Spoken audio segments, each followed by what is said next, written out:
हिंदी स्वरूपा channel में आप सबों का एक बार फिर से स्वागत है। आज हम लोग इस वीडियो के माध्यम से लीक पर वे चले कविता जो सर्वेश्वर दयाल सक्सेना जी द्वारा रचित है का संपूर्ण प्रश्नोत्तर पढ़ेंगे। प्रश्नोत्तर में सर्वप्रथम है मौखिक प्रश्न। मौखिक प्रश्न का पहला प्रश्न क नंबर, कवि लीक पर चलने के लिए किन्हें कह रहा है?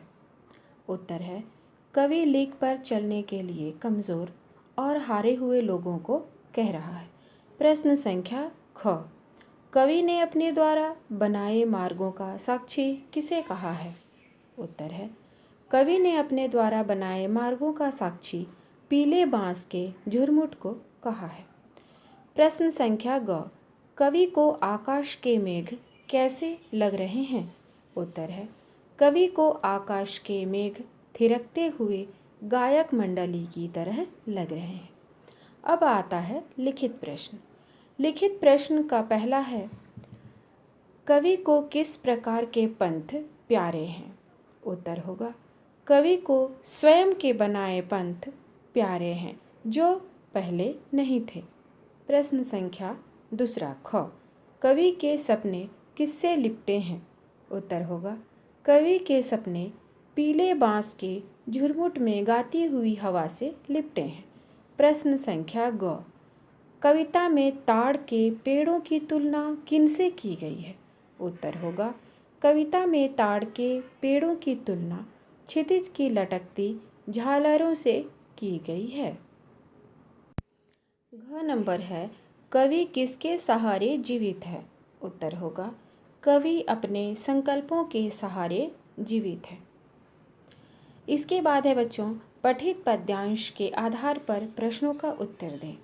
आपके पाठ्यपुस्तक में एक पद्यांश दिया हुआ है। इस पद्य का एक अंश जिसे आप लोग पुस्तक से पढ़ लेंगे, उसे मैंने नहीं लिखा है।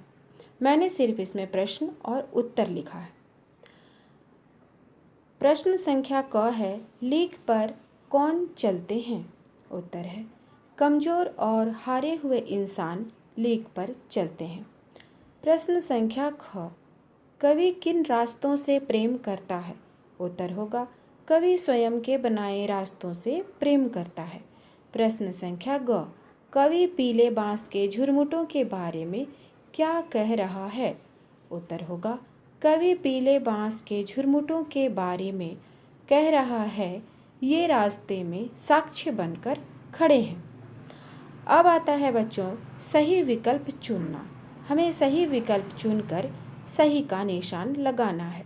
नंबर क में है, पीले बांस के झुरमुट में हवा क्या कर रही है? ध्यान रहे बच्चों, आपके पाठ्यपुस्तक में इस प्रश्न के 4 विकल्प दिए गए हैं। इसमें मैंने एक ही विकल्प लिखा है जो सही है, मैंने चारों नहीं लिखा है। तो इसका उत्तर होगा विकल्प संख्या 4, गीत गा रही है। नंबर ख, आकाश थामे कौन खड़ा है? ख नंबर का उत्तर होगा विकल्प संख्या 2, ताड़ के पेड़। नंबर ग, कवि के अनुसार नदी बनने की प्रतीक्षा में कौन है?